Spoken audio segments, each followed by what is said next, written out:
Steiner, a published romance writer, a mother, a wife, a Gigi, and even a fur baby mama. Welcome to the show, Amber. How are you? Thank you so much for having me. Great, great. And if you hear in the background my puppy crying, sorry. Yeah, she's a little loud right now. Yes, but she is so cute. What was your puppy's name again? Oakley. Oakley, yes. Or my granddaughter's daughter says Okie. Oakie, So, yes. And either way. How old's your granddaughter? 2. She turned 2 in January. 2. So coming up Aw. on 2.5. Yeah. Yeah. Great age. And so you have a couple kids, right? I do. I have a son that's 28 and a daughter that's 29. Wow. And I have to say that you look so young, and I don't even believe that you could be I don't even believe that you can be a Gigi I'll be 55 already. in July. So Oh yeah. my gosh, Amber, you look amazing. I don't feel 55. I feel more like, I don't know, 35. So that counts. Yeah, good. Yes. I mean, there's something to be said for living a healthier lifestyle, right? Absolutely. And my husband and I, we go out dancing pretty much every weekend. So, Oh, yes. That's awesome. Well, why don't we start by having you just tell us a little bit about yourself? Give us a little background on Amber. okay. Well, gosh. I will say that I'll just go into kind of more of the health issues. You kind of summed up my personal life, I guess. I've struggled with my weight in some way since I was about 10 years old. And when I was young like that, I started to develop early. And so for some reason that got translated into me being fat. So I got teased. And so I thought I was fat and I thought my body was not okay. So I developed this, major issue with my body, specifically that part of my body. But it just carried over into my teen years as well. And I was always trying to hide that part and thinking that I was fat and not normal. And that led to eating disorders. I was anorexic, bulimic. I had anorexia athletica, which means that I exercised a ridiculous amount. I didn't even know that was a disorder until just a few years ago, but I did have that. It was pretty major. I tried every diet out there. I seriously did. I tried all the name brand ones, and then of course the Slim Fast, the any of the drink ones, ridiculous fad diets like the 9 bananas, the 9 eggs, the 9 weenie one where you did like a week where every day you did 9 of something. God, that was awful. The banana day was not a good day. I'm just gonna say. No, I wouldn't want to be around you. No. And I did medical diets too, or one medical diet where they actually took my blood and, made sure everything was okay. And they put me on a specific plan. I was 16. Oh my God. 16. Wow. 16. That seems incredibly young. Yeah. And matter of fact, my boyfriend, who is now my husband, paid for it because I didn't have enough money for it. And he knew that it meant that much to me, that I was that bothered. And he knew way back then that I had these issues, and so he thought that, okay, we'll do this. I'll pay for it. So he actually paid for it. So that's how serious of an issue it was. Yeah. And by the age of 15, I was bulimic and anorexic. And that lasted until I was like about 18 or so. And that's when my husband figured it out and told me I either better stop or he was going to tell my mom. And I was still living in, I guess I was about 17 when I actually stopped, but he was going to tell my mom to force me to go get help. And for some reason that terrified me. So I don't know how I did it, but I did it on my own. I didn't go through therapy or anything like that. But then in my 20s, it wasn't horrible. I kind of dealt with some things, and I wasn't heavy. I mean, I probably weighed, I don't know, maybe like 120. Okay, I'm 5'2", so if you want to call that heavy or not, I don't know. But I wasn't, and it just kind of Nothing really happened too bad in the 20s, but once I hit my 30s and I had my 2 kids already, because I had my kids at 26 and 27, and I started to kind of like gain weight. And I was busy with the kids and I didn't really take care of myself, easy to do, right? And I wasn't overly worried about food. So I just would eat whatever and snack through the day because I was too busy with the kids. And we ate a Mhm. lot of fast food. God, I could just die about that. And then into my 40s, I started having health issues. And you want me to go ahead and just talk about Yeah. that? Because I know you were going to bring that up Oh, later, yes. but Yeah. Yeah. Let's go into, when did you first start seeing any kind of health issues? yeah, it was kind of like my early 30s. I knew I had an issue. I did, but I hid it. I hid it from my husband, and my kids kind of knew, but they didn't know what was going on. They were young enough to where they were, didn't pay that much attention. But I was so bad off that when I would change the kitty litter, this is kind of a weird major thing, but Yeah. just changing the kitty litter, right? It's not a big deal. I would Mhm. have to lay down for like 30 minutes to like recover. Oh, That's how really? bad it was, but I hid that from my Oh. husband.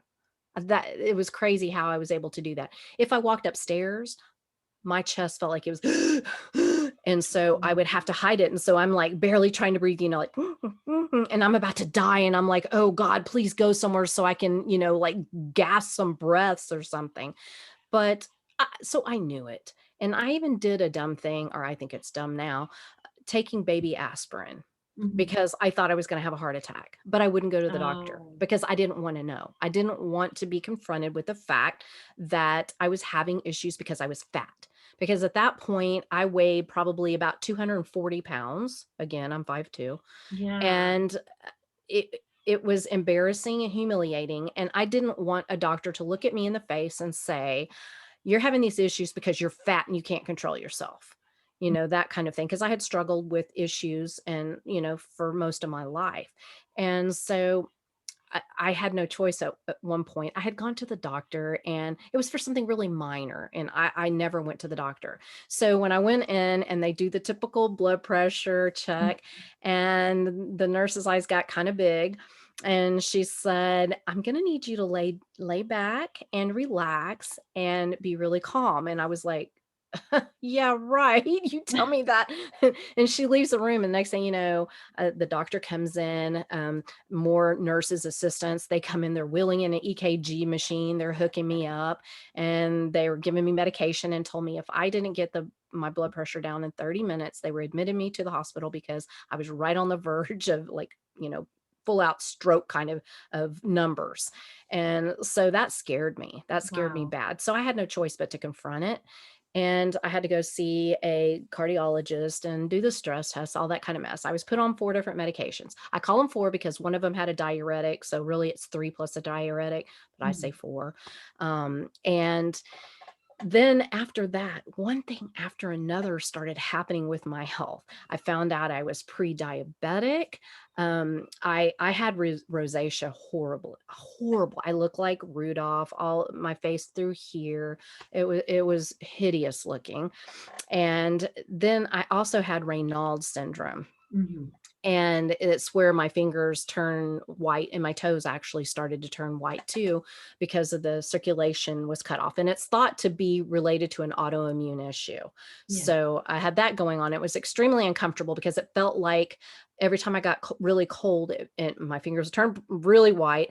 It felt like when a body part falls asleep and it Yeah. gets You that get the. tingle and that uncomfortable feeling. It was very, very uncomfortable. So I was dealing with that, and digestive issues. I constantly had like gas, and I'm not talking about, when people talk gas, I'm talking like in my stomach around my bowels and stuff. It was just bloaty and hurt. I mean, hurt, physically hurt, and constipation, that whole bit. But I didn't even understand that that was a problem, and I'll Yeah. talk about that when we talk about carnivore. But Yeah. yeah, I didn't even really understand that was a problem. I thought that was kind of like a normal thing. And that's just some of the more in your face kind of things. Oh, acid reflux. That Oh, was a yeah. huge one for me because it was so bad that if I reclined in any way, acid, I'm talking full out acid, would come up into my mouth, Oh, gosh. and I had to like spit it out. And Oh, I mean, wow. It was awful. And if I didn't prop up, and I was put on Nexium, okay, which typical, right? For 8 years every single day. And they did a whole bunch of tests to try to figure out what in the world is going on. So they did the endoscopy or whatever you call it, where they put it down here, and they also did the Roto-Rooter the other way too. Yes, I've had both. So they were fixing, they were trying to find out stuff, and they told me that I had my esophagus, my stomach looked like hamburger meat, and that I would be on Nexium the rest of my life. Nice. Okay, great. So all these things dealing with, yeah. Wow, that sounds fun. It was a lot of fun. I know, and I can relate to some of it. So I'm obese, right? And like really majorly had rosacea. So not only was I obese, I had this skin condition that even makeup couldn't hide. It was hideous. I mean, it's just like the shining red nose. And if I got mad or had spicy food or had a drink or anything like that, it would just flame. And it was kind of like a joke with my friends, like, "Ooh, you can tell Amber's been drinking," because it was very embarrassing. And I didn't go out very much during that period because I was very embarrassed. I was embarrassed to be seen. I didn't want to be judged. So I missed out on a lot. I did. I mean, I was always there for my kids. I was a stay-at-home mom, but I felt like I missed out on a lot, because I didn't want to go places. I didn't want to go to Six Flags. I didn't want to go places like that, to SeaWorld or, I mean, I did some of that, but it was uncomfortable for me because I always felt like, people were like looking, "Oh God, she's fat," And so that was always in my mind. Or, like going to a buffet. Oh no, that was awful. Just no. Or going into a restaurant and, being led to a booth and looking at the booth and dying inside, because you're either going to have to squeeze in to where your like boobs are plopped up on the table, or you're not going to fit at all.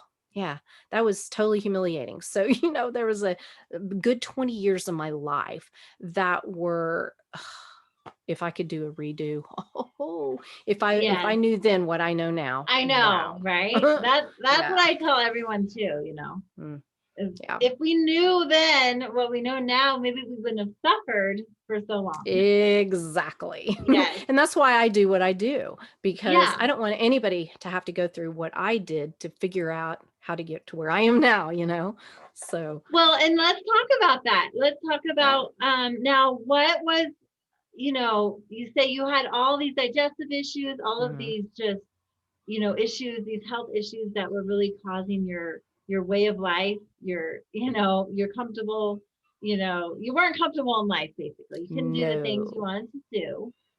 Wasn't comfortable in my clothes, wasn't comfortable with my body, wasn't comfortable being seen.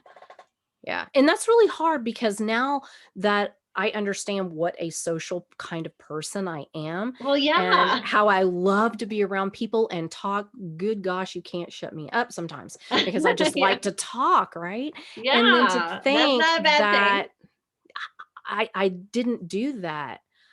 How bad was that? I mean, to decide to be a hermit in a sense.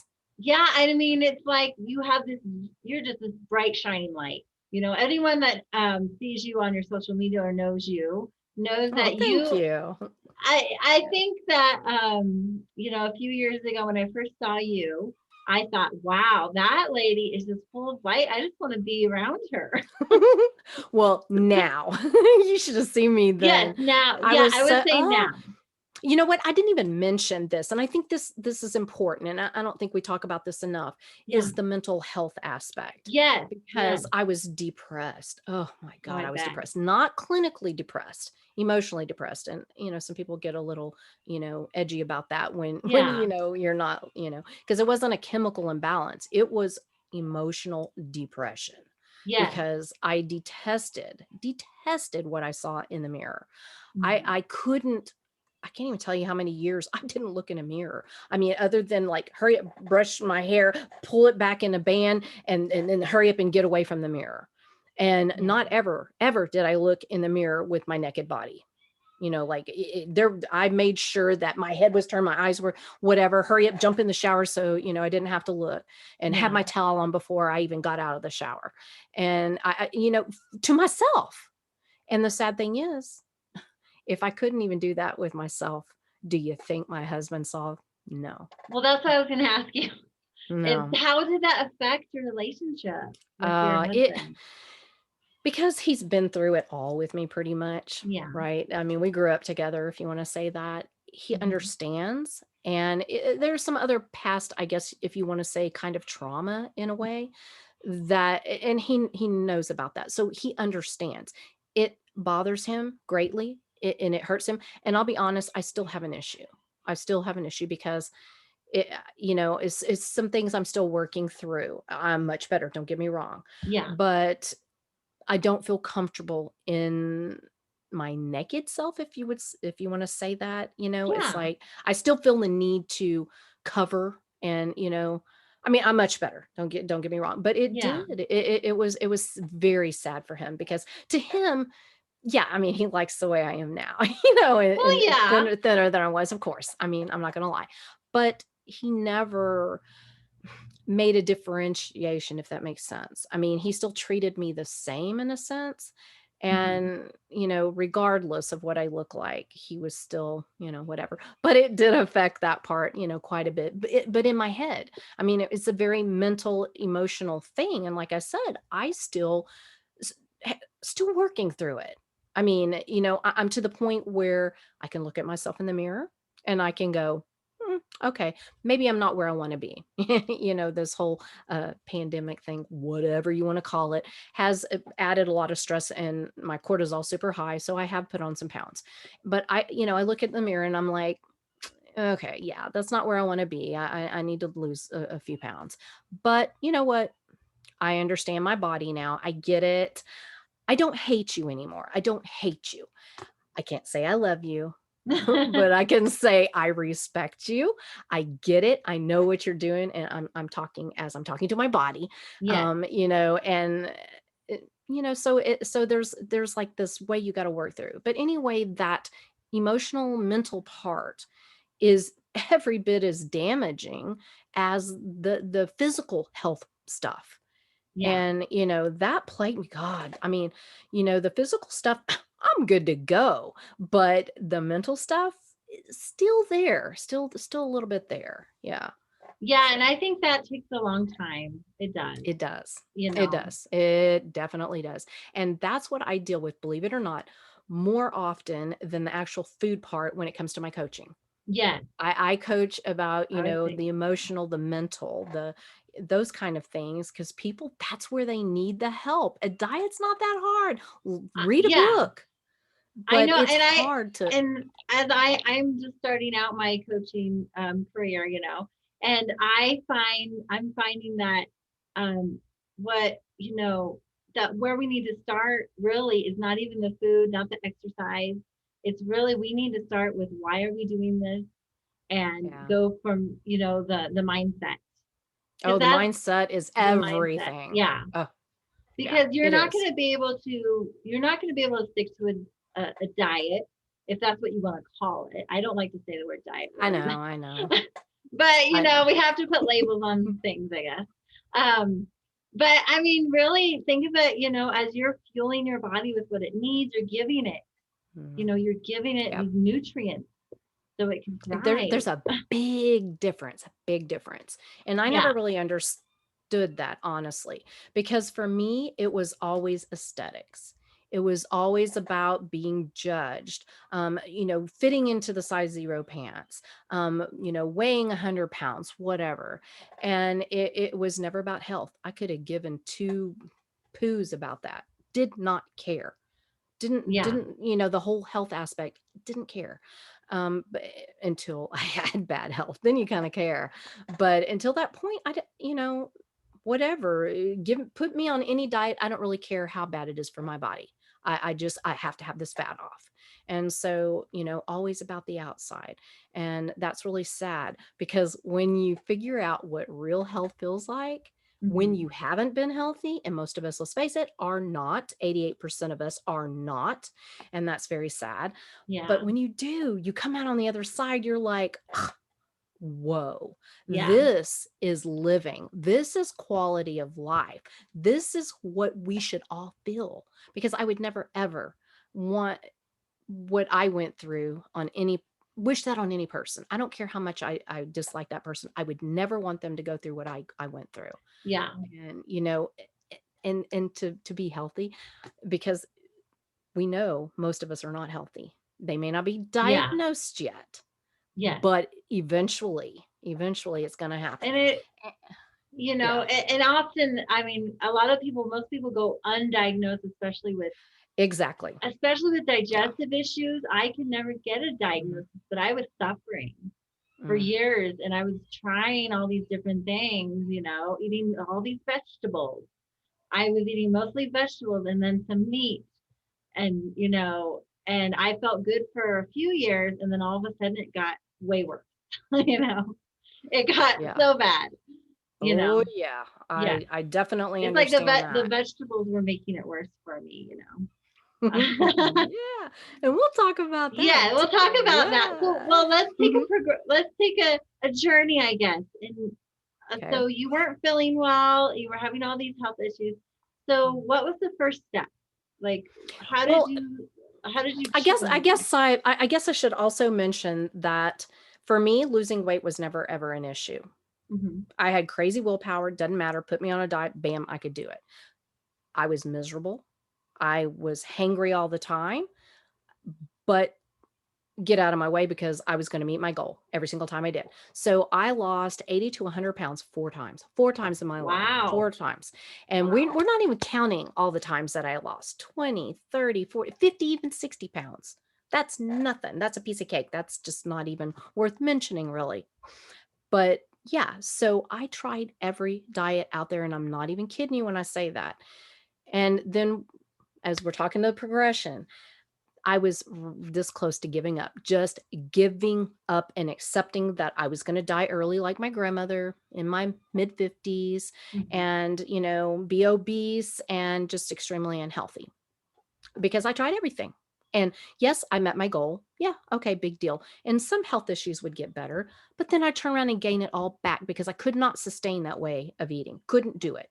Doesn't matter. I could not do it because it sucked. So I just didn't even want to, I knew I couldn't do it. Then my daughter came across something that one of her friends was selling, and it was ketones. Okay. The ketone drinks. Yeah.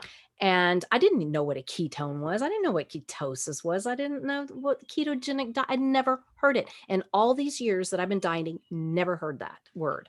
And so I thought that was very strange, but I thought, oh, it must be some kind of cool thing. I'm going to give it one more shot. I'll do this with my daughter, a little 10-day pack kind of thing, and see what happens, And so I did it for like 2 days, and I looked at my husband and I was like, I don't even know what's going on with this, but I feel so incredibly awesome. I don't even know what to do with myself. I feel euphoric. Euphoric. And he's just looking at me. He goes, I see that. And I'm like, I'm not hungry. And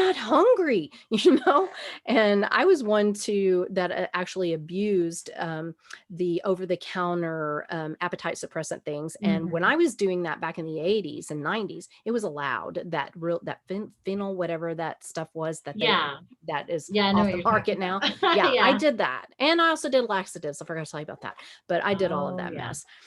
Okay, so I did this, and I told my husband, I can live like this the rest of my life.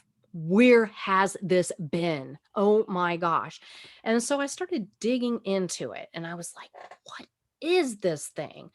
And I got into various groups, and they kept talking about the ketogenic diet. And I'm like, what in the world is that?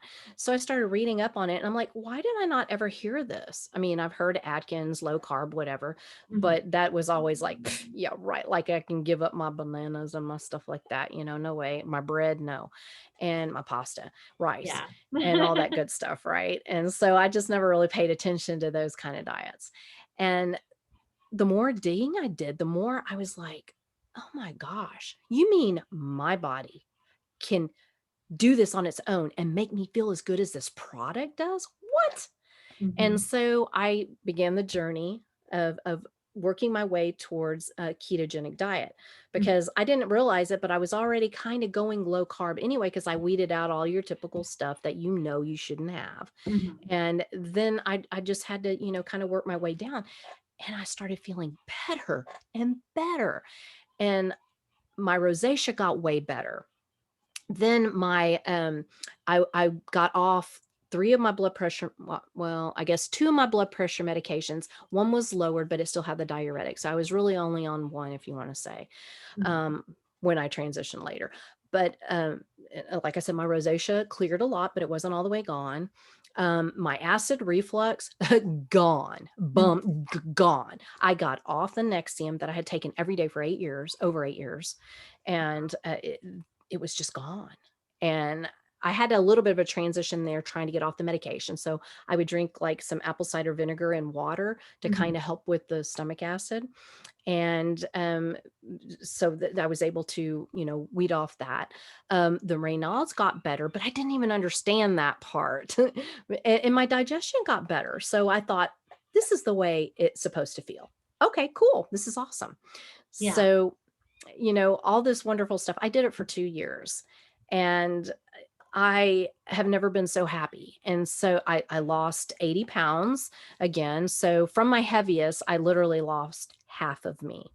Wow. So yeah, that's how Yeah. much weight I lost. But through it all, when I would lose, gain, I never fully gained it all the way back to my heaviest. So, Mm-hmm. actually on keto, it was right about 80 pounds, just a little bit under. And so I felt fabulous. I mean, and shortly after starting this, because I was just so shocked at what a difference it made, that I was never hungry. I was satisfied. I had this amazing energy. My moods were like just crazy good. And I mean, I was just go, go, go, go, go, just happy, happy, happy, happy.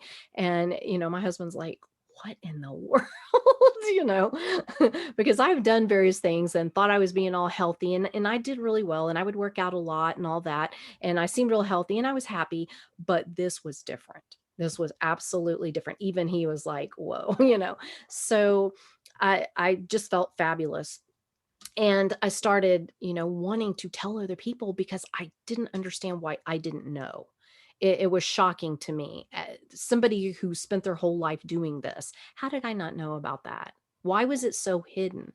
And the more I dug into some more, I was like, oh no, I got to do something and get the word out. Oh no, because what if somebody else is living my nightmare? Yeah. That's just not okay. So I wanted to be a loudmouth and, just tell my story anywhere I could to just in case somebody else is in the same boat with me, where, they've tried everything and nothing worked. That Yes. maybe this would be the answer. Not saying it's the answer for every single person in the world. I will not say that. We're all different. But Mm-hmm. if you've tried everything else, what in the world do you have to lose, right? And Yeah. then I had a friend that I met through the community, Mm-hmm. and he was carnivore, Mm-hmm. and we started a podcast called the Ketovore Cast. I was the keto girl, he was the carnivore person, and we were kind of, from taking it from different perspectives, so we thought it Oh was a cool yeah. blend, right? And then he kept saying, you really ought to try carnivore. You just really should. And I'm like, Yeah. why? I'm good to go. He's like, well, you got the one blood pressure medication and, whatever. And I was like, well, and I got some rosacea still that I need to clear up. Mm-hmm. Just a little bit of blushing, like right here. And just a little bit on my nose, so it was all so much better. But I was like, if I'm going to be talking about from low carb, might as well go all the way to the other side, the far extreme with carnivore, right? Mm-hmm. And to try it out, so I knew what I'm talking about. Okay, fine. I did the 30-day challenge, whatever, fine. After 30 days, I'm like, this is kind of easy. And Yeah. holy cow, within a couple of days, I had zero issues with my digestion. There was no more bloating. There was no more gas. There was no more constipation. And I didn't even know that was an issue, because I thought when I went keto, that was good digestion. Mm-hmm. Little did I know that even fiber in the vegetables I was eating was hurting me, because I already knew that, like anything added, like chia seeds, flax seeds, anything that said high fiber hurt me. I Yeah. already knew that because that would bring me to my knees. So I knew fiber was not a good thing for me, but I never thought of the fiber in vegetables as being an issue until I got rid of them and realized, and that alone, I was like, oh, I'm good to go. I'm going to stick with this way of eating regardless because I feel better now, and I didn't even know I felt bad because I accepted that is normal because you're told that everybody, what do you fart 500 times a day or something like that? Yeah. I don't know what it is, something ridiculous. And that bloating is typical. That's normal. That's what you do because, the stuff that goes into your gut, blah, whatever. And I'm going to tell you, that's not true. That is absolutely not true. And all those people who are dealing with gut issues, with a constipation, with Crohn's, even anything that's dealing with the leaky gut, anything like that. Yeah. Fiber may not be the best thing for you. I'm not saying nobody should ever have fiber ever again, but you might want to kind of try and see because it sure made a difference with me. And I mean, I love with vegetables. Me too. I had extreme digestive issues, and I was strict. I was from the get-go. I was whole food. I was, I had figured out all these things that bothered me in the beginning, and I kept taking things out, and even a lot of foods that I ate that some people could eat that was keto, I could never try, because I was so sensitive, and it got to the point where I was taking out nightshades, and I was taking out I could only eat lettuce. It got down to lettuce, and then and that's when I switched. Yeah. And it really does make a big difference. Ugh. Oh my gosh. It does. And that's the number one thing that, because I do the success stories through Meatrx, carnivore success stories. And the number one thing that I hear that had improved was digestive issues. Yeah. And I know a lot of people will give a lot of flack because, oh my goodness, you have to have fiber. Well, let me just tell you, March was 2 years for me, no fiber, and I am doing awesome. And yes, I still can poo. I can still poo. Maybe not as often, and it definitely doesn't hurt anymore. So, I always get that question. Well, if you don't have fiber, how do you poo? Just fine. Just fine. Just fine. Like anybody else. Except for they're not this big, hard, huge, thing you got to worry about anymore. Yeah. And have you ever seen Dr. Paul Mason, his little spiel on fiber? Y'all, I don't know that I have. Oh my God, y'all need to look him up. Dr. Paul Mason. Yeah, I've heard of him. Oh my gosh. He's hysterical because he talks about fiber, like why in the world would you want to bulk something up? And he has like a funnel. Okay. Here's, the funnel part. So you have all this. How in the world would you want to bulk this up even bigger to try to fit through this little area when you already have that issue? What sense does that make? And that's what I was thinking about when I had all these issues, because I was always, and I was eating these giant salads for like 4 years because I didn't know what else to eat. Honestly, I didn't know what to eat, so I was just eating these giant salads. Doesn't everybody on a diet, right? And I wasn't ever trying to lose weight. From the beginning, for me, it was all about digestion. But I noticed that I was always constipated, and I would be eating.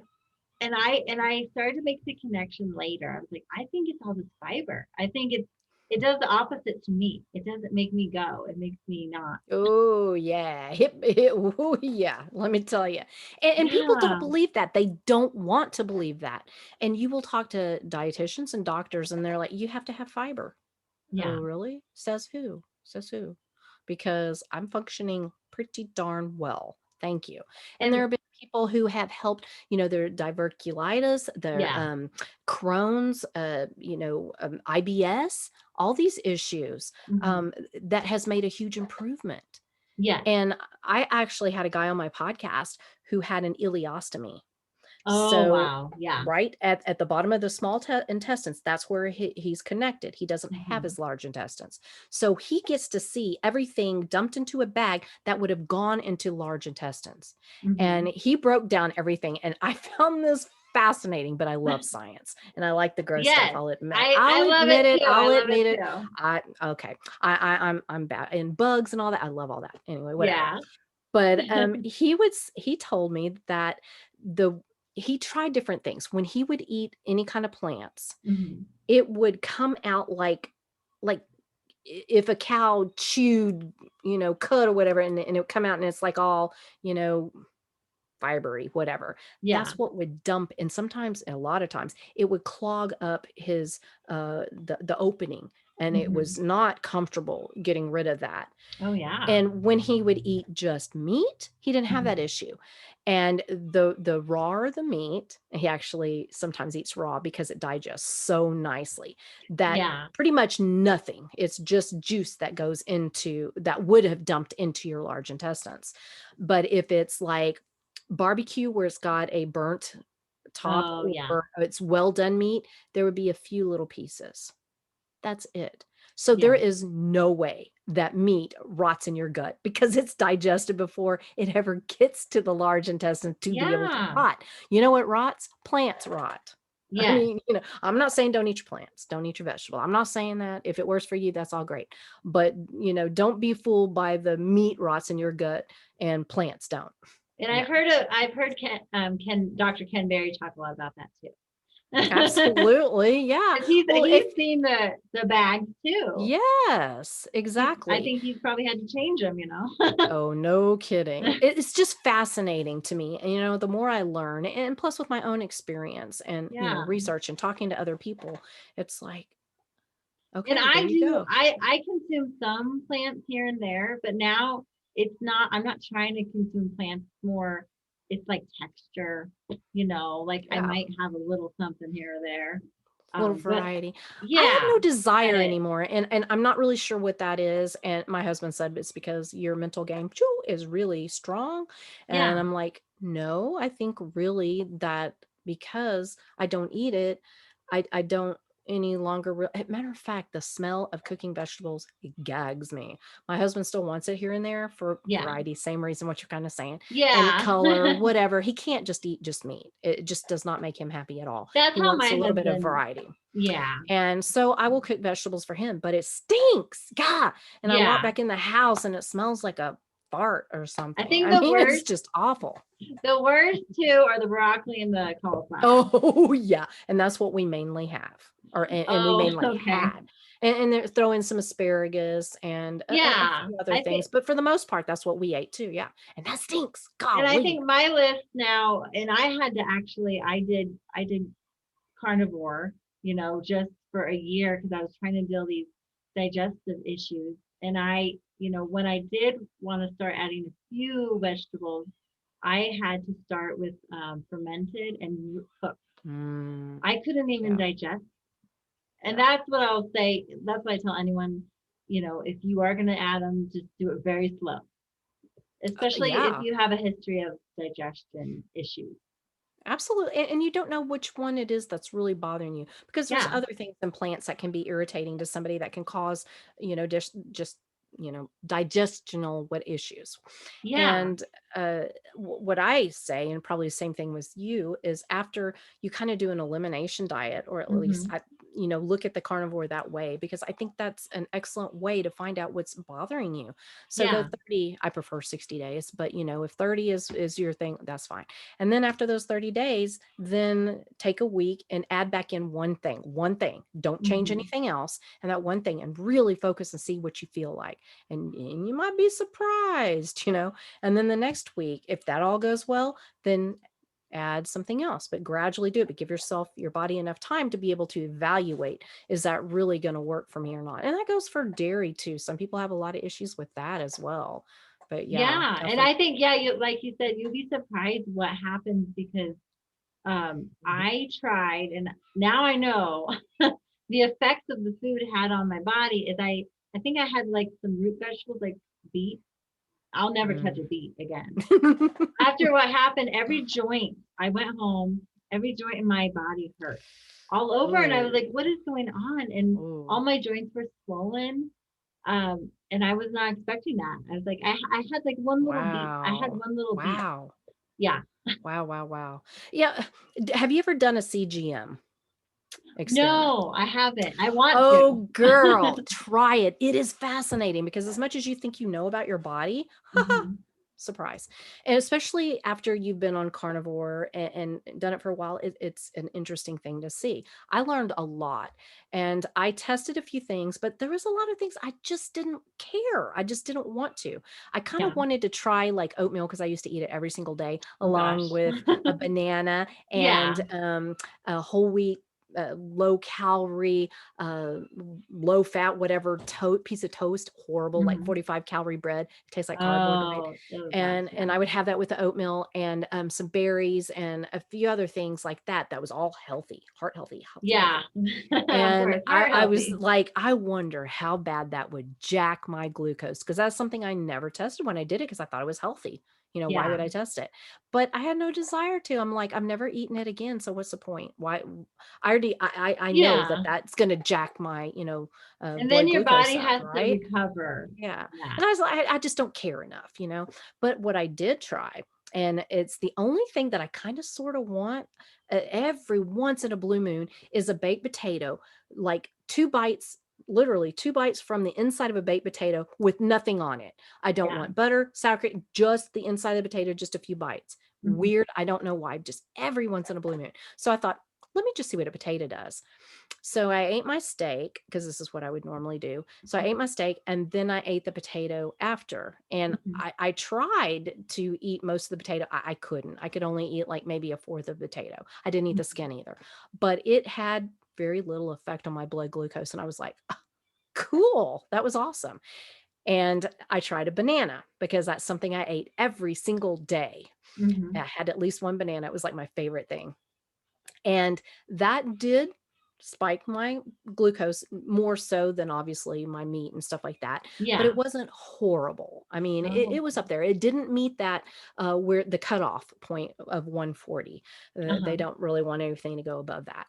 But it didn't quite reach that. And then it came down fairly quick and I didn't feel like crap. So I thought that was interesting. It's still something I wouldn't do. It's just not worth it to me because it does bother my blood glucose, but not horrible.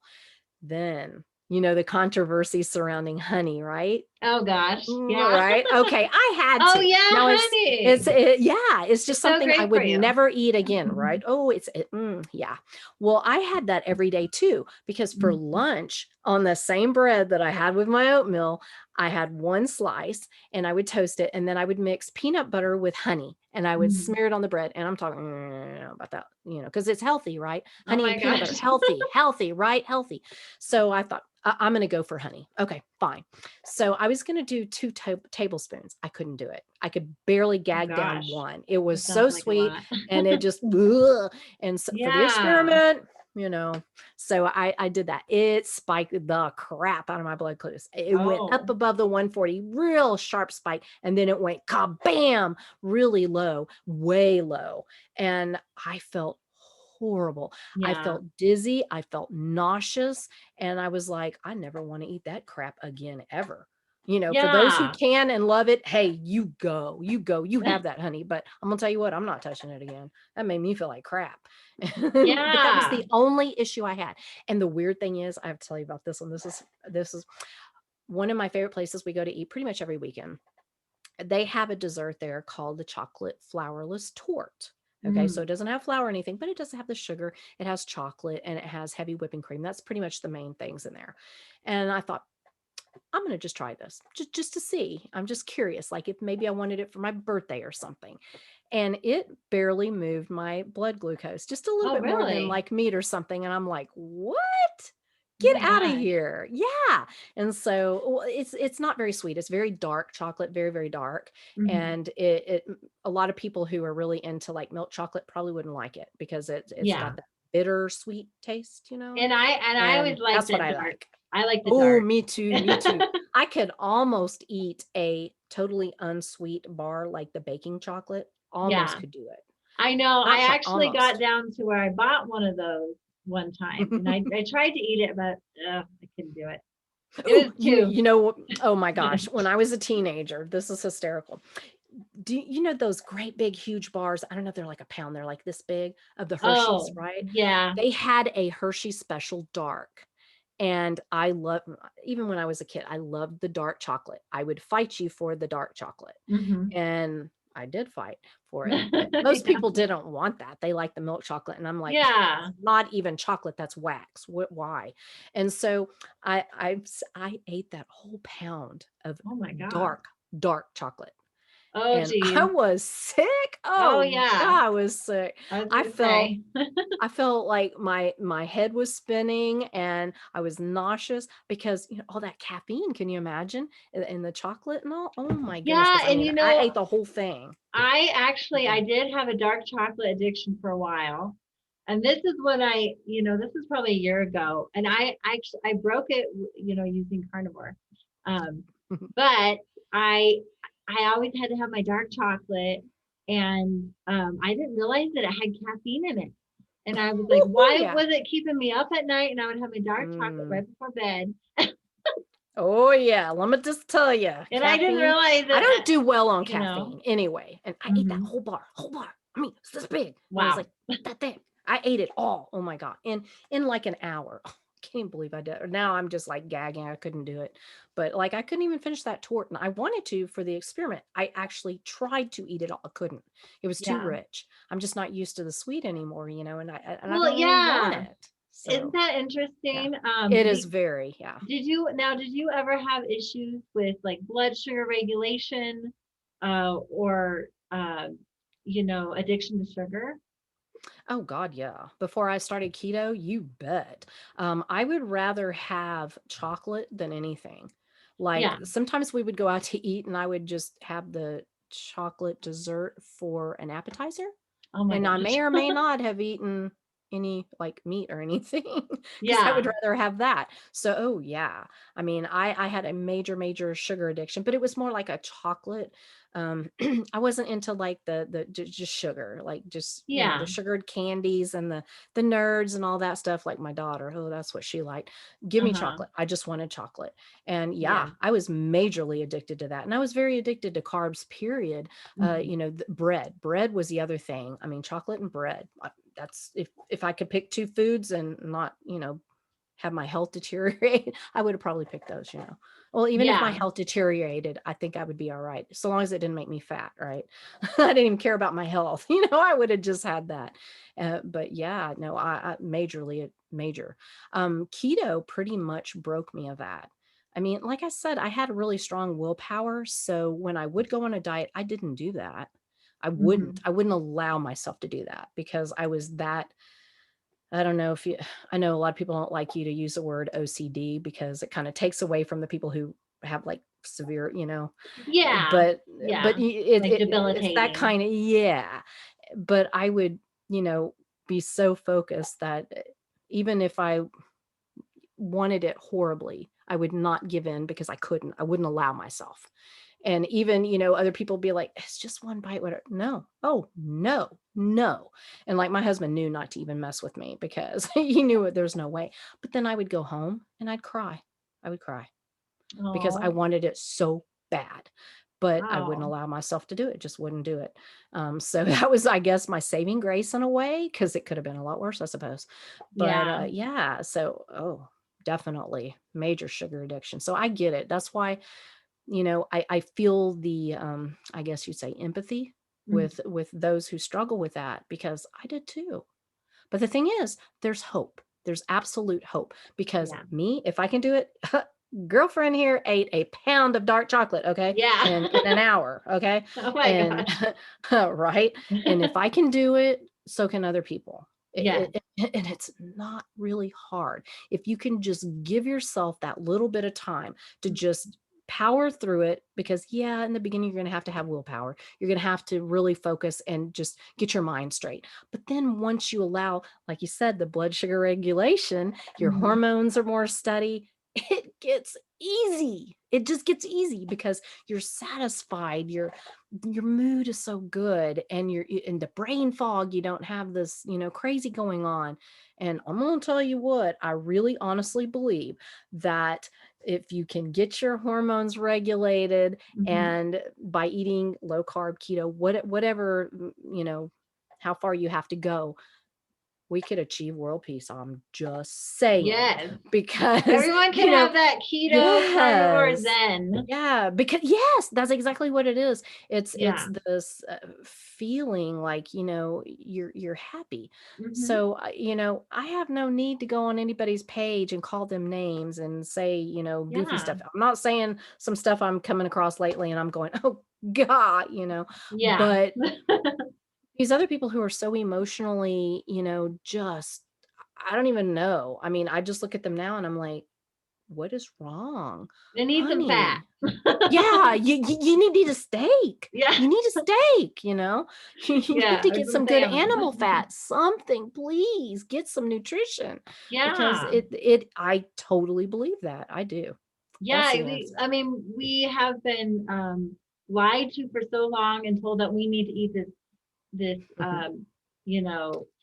low fat. We need to eat this low fat and all these grains, healthy grains, all that. And that's actually what is causing a lot of these brain issues, You think? It's horrible. But speaking of low fat, oh man, I was so fearful of fat because of all that you hear, right? Yeah. Everything has to be low fat, low fat, low fat. That everything was literally low fat and margarine, the whole bit. And I was so obsessed with ridding my food of fat that I found ways to where I was getting almost like nothing in fat. And this is when I was super obsessed with the gym, and I was going to the gym like 2 to 6 hours a day, 6 to 7 days a week. Wow. Not a joke. 4 different gyms, not a joke, and hitting every class. Sometimes I would do 3 back-to-back aerobic type classes, like Zumba and body pump and whatever, turbo kick, whatever it was. Then I'd go lift weights and all. And I did, the machines, but I also did, the free weights as well. So I did everything. I was nuts.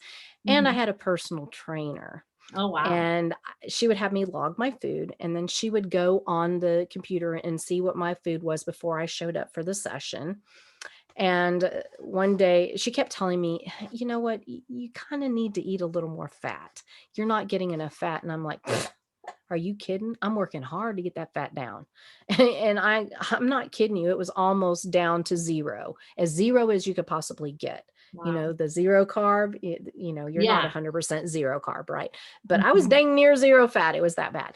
And I came in one day and she said, I don't know what to do with you. You have to have some fat. You are not, you can't live like this. And I'm like, okay, whatever. And she goes, eat a freaking candy bar, eat something. And she goes like, I can't believe I just told a client that. Oh my God, you're making me crazy. You got to eat fat. And I'm like, that's how obsessed I was. Wow. But that's what our society is doing to us. The media, these experts, they put these fear in you. Kind of like what we're dealing with now. The fear, the fear, and if you hear it enough, you begin to believe it. And when you have an obsessive person like me, and then you take that and then your hormones aren't regulated and you can't think straight and all that good stuff, it just snowballs. And next thing you know, you're doing these goofy things like trying to rid yourself of every bit of fat.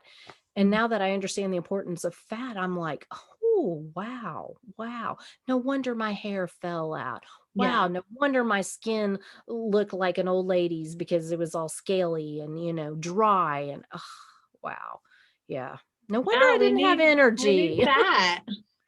I still went to the gym and I worked out all the time, but it killed me. But because I forced like I said, I have that kind of personality, but man, it's really sad what is put out there.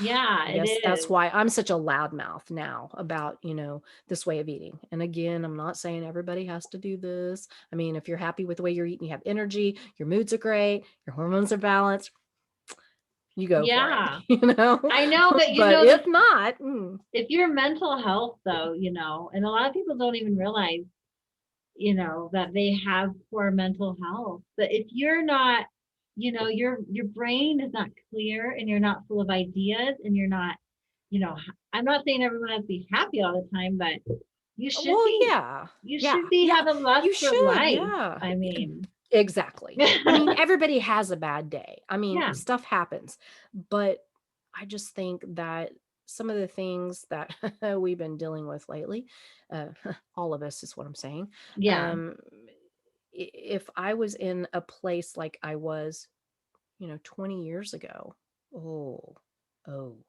I would probably be in an institution because the depression would be that bad. yeah. And I would probably have resorted to some really bad stuff. Hmm. And seriously, Me as because the well. depression can be that bad when you're not giving your brain what it needs. You don't have the fat to be able to deal with those. Your brain has to have fat, has to. I mean, everything Yeah, needs fat, but yeah, I mean, I mm, know. I agree. I was amazed once I started really upping my fat, and I all of a sudden I had this brain. It was like nothing I had ever felt, basically. exactly. And I see, couldn't that's what really people don't explain it. I understand. was like, Yes, I don't yeah. know what's going on, but I'm really happy. It's like I told my husband, euphoric. I Yeah. don't know another word to use because that's what I feel like. And Hmm. I mean, it was just like, "Ah." Yes. And I did this silly TikTok about the first time that I felt ketosis. Oh I did yeah. this little silly TikTok. And some people are like, I don't get it. Then you haven't experienced Yes. it. Because my peeps who have get it. Yeah, especially, I noticed it was boosted for me anyway when I started really fasting, doing a lot of intermittent fasting. Mm. And I was amazed then. I was like, oh, this is definitely ketosis or Yeah, something. Because or something, right? I had like all this energy and I just felt I was so productive and I had all these ideas Exactly. and And people everyone was who like, don't well, experience that, they yeah. don't get it. They don't get it. They can't get it. And I you wouldn't have don't got it. need a meter to tell you. And that's what I told. No, no, No, you don't need a ketone meter nope. to tell you that you're in ketosis. Your body, tells you with all these signs, you know. It really does. And I knew that. I did get a blood glucose meter Yeah. when I was about probably 8 months into keto. Hmm. So I already knew, but I was just curious. I just wanted to know because Yeah. everybody was doing it. So I had to check it out for myself and see what the big deal was. Hmm. And, looking at those numbers, you're like, yo, that's why I feel so good today. So Yeah. it's like an interesting thing. And I Yeah. did the same thing. I was already 4 years in though. Oh, Um, wow. well, when I first started doing, it was I had a lot of yeast and digestive issues. So Mm, my version was like an anti-candida diet, and then it was a low carb diet, and then it turned into this, like a whole food keto. And that was in 2015, and it wasn't talked about a lot back then. So yeah, I was like 4 years into it. Everyone was talking about keto, and I'm like, well, I better check and see. I knew I was feeling great, but I didn't realize, about ketones and all that stuff. was there a number? Yeah. Yeah. I think it's fascinating. And I remember somebody telling me, I know who it is, but I'm not going to mention, Mhm. but saying any diet that you have to use a meter is ridiculous. Okay, first of all, you don't have to have a meter to do this. Yeah. It's not required. I just like to kind of look at it scientifically because I'm curious. Yeah. I don't have to see it. I was already keto and already in ketosis and knew it without ever having that, but I was curious. I Mhm. wanted to see how certain things affected me. Just like with the Exactly. CGM, I didn't have to do that, but I was curious. I want to learn about my body because it's my body, nobody else's. And what happens with me is not going to be the same with anybody else. So it's all data for me to learn me and what works better. And yes, I agree. It's ridiculous that humans have to complicate everything, right? Yeah. But we have been led with such false information Mm-hmm. that you have to work it all out. You have to see for yourself. You have to believe it, because the brainwashing is real. Mm-hmm. And just like with the fat, that I talked about, I mean, now, I look back and think, God, I was so silly. But Yeah. that's what I believe was true. Mm-hmm. And, to get over that, y- sometimes you just want to be sure, or to see it with your own eyes, just like getting a blood test. I didn't need to get my cholesterol checked. I didn't really give a crap what it was, because I feel so amazing. Don't care. But I was curious, just because so many people asked me that. So I went ahead and Mm-hmm. had it done, and it was amazing. So that was Yeah. all good. But it's just a little bit more information. Not that Yeah. I needed it. I didn't need it, but it just confirms what I already knew. So that's kind of cool. And when you get these little smart aleck comments, you can say, here it is. There it is. Here's my number. Are yours this good? Just asking, Yes. So you always get that. So it's kind of cool to have that information, but you Yeah. don't have to do that. You don't have to do a Yeah. CGM. I thought it was fascinating, and I'm going to wait a couple of months. I'm going to do it again, just because Yeah. I think it's cool. I'm gonna look into that too. It's Um, really cool. I love it. Yeah. yeah, because I mean, for me, I always, with some of the foods that I would try and introduce, I always felt a response in my body. Like I can't have sweet potatoes. I have Mm, those give me a high insulin response. I can feel it in my body. Like I get really hot, like my face turns red and I get like hot. And that to me is a sign. Um, yeah. and then my heart would beat really fast. And that to Oh, me is a sign that, my body is not processing the sugars, the natural yeah. sugars that are in Yeah.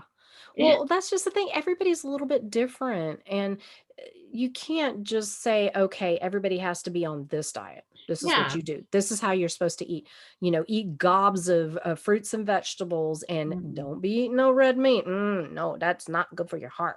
And that saturated fat, ooh, that's really bad. So Yeah. you gotta, but it doesn't work for everybody. Maybe somebody that does work for, and more power to you. Have fun with that, Hmm. because that's a icky diet. That's miserable. And what I mean by diet is what you typically eat in a day, not salad. Yeah. I know. And that's why, for a long time I was struggling with it because for me, I don't eat the same thing every day. I know some people Mm, do, and that's great for them. But for me, I balance my family life. We go out a lot to eat mm, and stuff. right. And I found what works for me is, if I'm at home, yeah, most days it's mostly carnivore, mostly meat. But sometimes, like if we go out or something, I might have a little vegetable here and there. But I know which ones to eat and not to eat for Right. myself. Right. Like, And how do you know that if you don't experiment? mhm, yeah. That's why I always say that's the biggest thing for me is, okay, you have to have a starting point, obviously, but then experiment, find out, just like, fat versus protein. Some people say, oh, you Oh must yeah. have this much fat, or, ooh, you need to eat lean, whatever.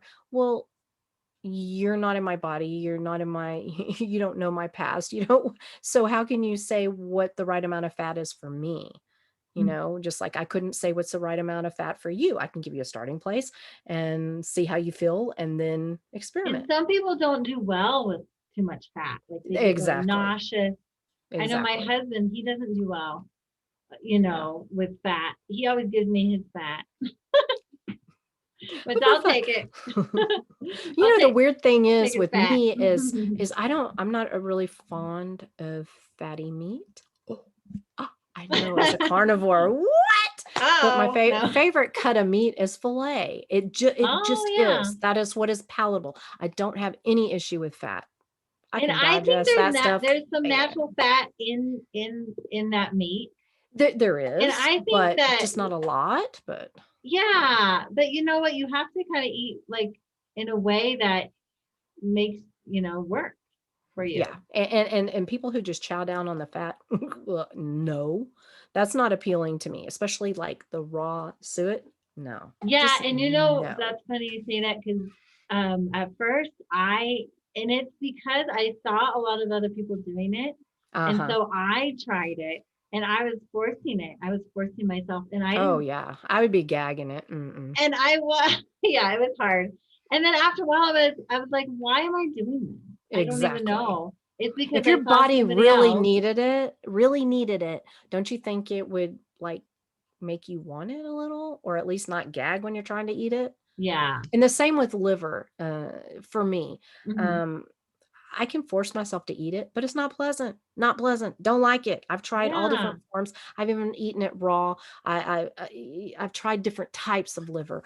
Don't like it. Don't like it. Yeah. And I got my vitamins tested. I don't need to have it anyway. So Well, why am I and going to that's gag it another, down?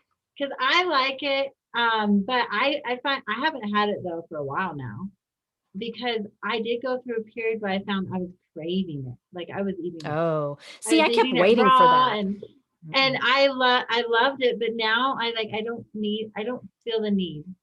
And then, Yeah. there's actually, I've heard a lot of like evidence that you don't actually need it, Uh-huh. you know. You don't I think really it need depends it, on the but person too. But yeah. if you're not even craving it, if you're gagging it down, it just doesn't make sense to me. Because Yeah. if your body really needed it, and you don't have all these jacked up signals from eating processed foods and seed oils and such, eh, your body would tell you, I would think.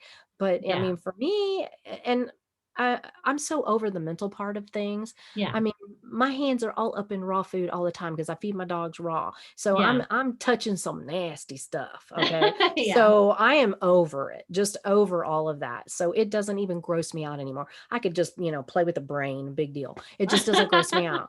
So it's not Yeah. the mental thing. It's not because people, oh, Yeah. it's just no, it's not, because I could care less about that. I eat it raw. I mean, Yeah.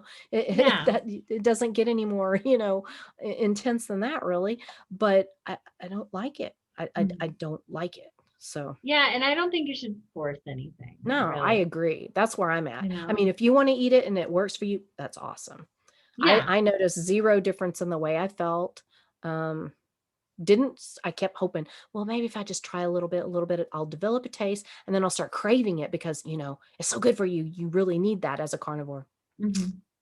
I'm over it. Yeah. I don't think we need it. I And mean, I you do have think to have it. it depends on like where you're coming from too. Cause I think when I was craving it, I would get a brain boost. Like I would get all this energy Oh, yeah. and so Okay. I think at that time that I probably needed it Right. and that I And your wasn't body getting, said so. yeah. But Yeah. now when I've Yeah. tried to eat it, recently, I don't think I've had it for months though, but, I Mhm. didn't want it. I was like, I don't, That makes sense because you to know, me, that's your body saying, okay, I need it for a little while and then maybe not. I kind of did that a little bit with eggs too. It's kind of interesting. There for a while, I was eating a lot of eggs and now they just, I don't dislike them. It's mhm, just, I rarely have them now because yeah, it just doesn't appeal to me. So I'm guessing I'm getting what I need, or I'd be yeah. wanting eggs or liver or something. I don't know, but you know, And our bodies are smart, I our bodies are agree. so smart and they know Agree. what they want and need. If you clear out all Yes, the noise. yeah, Yeah. Because if you're yeah, eating a nutrient dense diet for the most part, and you're not eating all those foods that, jack your hunger hormones and et cetera, for the yeah, most, and there's certain things like binge eating disorders. There are a few things like that that can affect, but for the most part, you should be able to trust your body, yeah, after a while. So I believe that. yeah. Well, I just have a few more questions for you and then I'll let you go. Okay. I Okay. know we've probably been talking for a while now. Yeah, I told you I yab a lot. Yeah, no, that's awesome. I've enjoyed talking to you, Amber. Um, Yay. so when you switched from keto to carnivore, did you have any kind of transitional issues? Was it just a Only, smooth yeah. thing or? The two things that happened for me.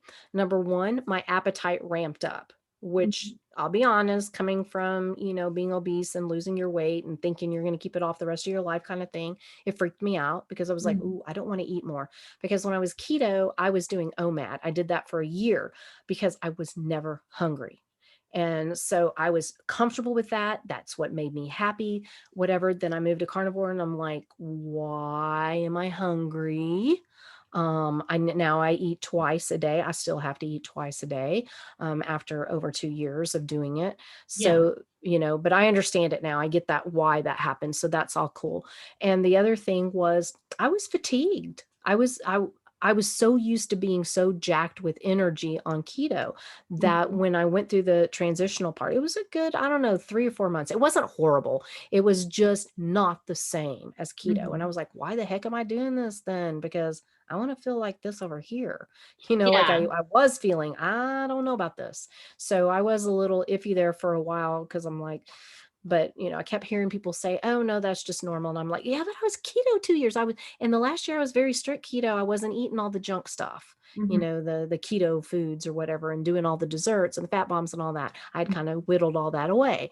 And I'm like, why, why would that happen? But that did go away and I'm back to energy. So and that can happen. Even somebody who's been keto, that can still happen. So that's, I would say the same thing happened to me too. I became like a carnivore. Yeah. Literally. Yeah, but I kept thinking, the meat. gosh, I'm having to eat more or more often, I guess you would say. I guess technically, if you look at it, I probably ate the same amount, calorie wise, whatever, if you want to say, not nutrient dense wise though. But why was I hungry? What? Yeah, that was weird. Yeah. And I'm tired. And like I said, it wasn't bad. It just wasn't that, I don't know, just that I can't sit down. I'm ready to go energy. There was a little bit of difference, but it's all cool now. So yeah. Do you ever notice like different kinds of energy if you eat different like kinds of meat? No, I can't really say that there's anything that's really stood out, but like I tell you, I like the same things. So I eat ground beef a lot of pretty much every day for lunch, sometimes for dinner. Today I had burgers for lunch and dinner, and fillets. Those are my 2 favorites. Sometimes I'll have New York strip. I will eat other ruminant meats, like my family are big hunters, my boys especially. So we have like this big freezer in the garage that's generally full of wild game, like wild hog, elk, venison, and occasionally like axis deer, different stuff like that. Oh, okay. So we have a lot of wild game, and I eat that. I do like that a lot. I really, really like venison a lot. Oh, yeah. And I'll eat bison, but I can't really say that I've noticed any difference in how I feel after different meats, really, except for, like I said, with eggs. I'm not sure if I finished that, but with eggs, I feel a little nausea after I eat them. Oh, okay. I don't know. Not bad, nothing major, but enough to where it just kind of makes me go, there's other things I like better. Yeah. So I tend not to have them very often. But that's really the only thing that but everything else is pretty much just normal. I mean, I'm pretty much like this, Yeah. Yeah. Well, for me, sometimes I notice I get more energy if I eat like a ribeye or something. Oh, because of the fat, probably. Maybe that's it. Yeah. Yeah, it's a fatty cut. And like me, I eat leaner. Now I do add fat to it. Sometimes depending on what we cook, I don't cook a lot in fat just because I just don't want it. But when I do a fried chicken with the pork panko, ooh, that's my new favorite thing. Ooh, I'm addicted. I haven't tried that. Oh, girl, you gotta try. If you like fried chicken, see, that was my thing. I'm a Texan. We like our chicken fried chicken and chicken fried steak. Well, I never liked chicken fried steak. I think that's something my family would like too. Oh, it's so good, so good. Ooh, and I got a good sauce I could tell you for. It's not technically carnivore, but it's not bad or whatever. It's so good to dip the chicken in. I don't eat it, but I make it for the rest. I'll have to get that from you. Is it on your website? It's so good. No, I don't think it is actually. I should put it on there. It's so good though. It's good, but I mean, it's keto, but it's not really carnivore. So that's use like the Primal mayonnaise and okay, yeah. and like sriracha. Technically, sriracha does have sugar in it, but it's Well, very my son minor, would so love wouldn't that. worry He's a about big that. Yeah, sriracha fan. yeah, And it's actually, so I good. do have, well, I have a Primal Kitchen buffalo sauce. Oh, I bet that's good. I haven't tried that. Yeah, it is really good. Actually. I love all that stuff too. Yeah. But I guess I guess we should close out here. Can you do you have any closing thoughts that you want to kind of wrap this up with, or? Well, sure. I think my biggest thing is if you've tried everything and it has just never really worked for you, but you hear all this noise about, oh, keto's a fad diet, ooh, carnivore, oh, that's extreme. But if you're having certain issues and you're struggling with keeping the weight off, if you're have like the emotional issues like the depression, the anxiety, those kind of things, digestive issues, why not give it a try? Why not? What do you have to lose? But pounds, depression, you name it. I mean, there's been so much improvement on diseases, diabetes, reversing diabetes. I hear this all the time. I reversed my pre-diabetes. I was never full diabetic, close, but not quite. But I reversed it. No problem at all. I am good. And there's just so many good things that happen. Go on meatrx.com and listen to those success stories. And even if you said half of them are full of crap, it's still a huge number of people who have had these improvements. And a lot of the improvements are the same, like digestive improvements. Mm-hmm. Almost everyone tells you that, or that I've talked to. Yeah. Almost every single person mentions that. And so why not give it a try if you tried everything else? And if it's not for you, fine, whatever. You can go back to doing what you were doing, but you've lost nothing. You just one more thing, that you tried that didn't work. Okay, fine. But I'm going to pretty much say it will work. If you, put your mind to it and you stick with it, it will work. It will work. Yes, I love it. And where can people find you, Amber? Everywhere. Yes. Everywhere, pretty much. Instagram, Lone Star Keto Girl. YouTube channel, Lone Star Keto. Twitter, it's some form of Lone Star Keto. There, I have underlines. It's too much, to put here. But yeah, well, and I will put it. I will put it in the show notes. Perfect. Yeah, do that because Twitter, you can only have it so long, so it messed me up. I couldn't have everything the same. That is really annoying. It's really annoying. Facebook, I'm on Facebook. I have a group there too, a page, should I say? I have a group too, but there's a page, Lone Star Keto. So it's some form of Lone Star Keto. So hopefully that'll pull it up. But yeah, I'm and everywhere. You do a lot of coaching on Meatrx. Yeah, I do. So they can look you up under Amber Wentworth. Yes. And I do the success stories too, but check those out because they are fabulous. I mean, it's so inspirational. Yes, and I listen to those too. That's one of my feel good. I love to listen to these stories, and that's what inspired me to start this podcast. Exactly. I wanted to bring those stories to my community, because I think if we think everybody knows, but they don't know. No, I guess we think like we surround ourselves with people that know, and it's just common. Yeah, but if you think about, like, you surround yourself with 5 different people, more than 5 most likely, but those people can see your story, and then those people can tell the story and see the story, and it's important. And if y'all have a story to tell it, get it out there, tell it, because the more that we get that out there, the more people can hear about it, and just maybe that's going to be the thing that changes their life, because my life has changed for the better. I now have a quality of life, both health wise, and the other thing that people don't talk about, I'll just say this really quick, is the confidence you gain. Mm-hmm. I hid from the camera, like I said, for a big chunk of my life. Look at what I do now. I'm in front of a camera all the time. Yes, And you're and beautiful. that is, thank you. That is huge for me though, because it Yeah. was so hard for me. I wanted to be that person involved in everything, but like a fly on the wall, so nobody saw me. Mhm. Nobody could judge me. And now I'm just on out there, just right I out there to be know. judged.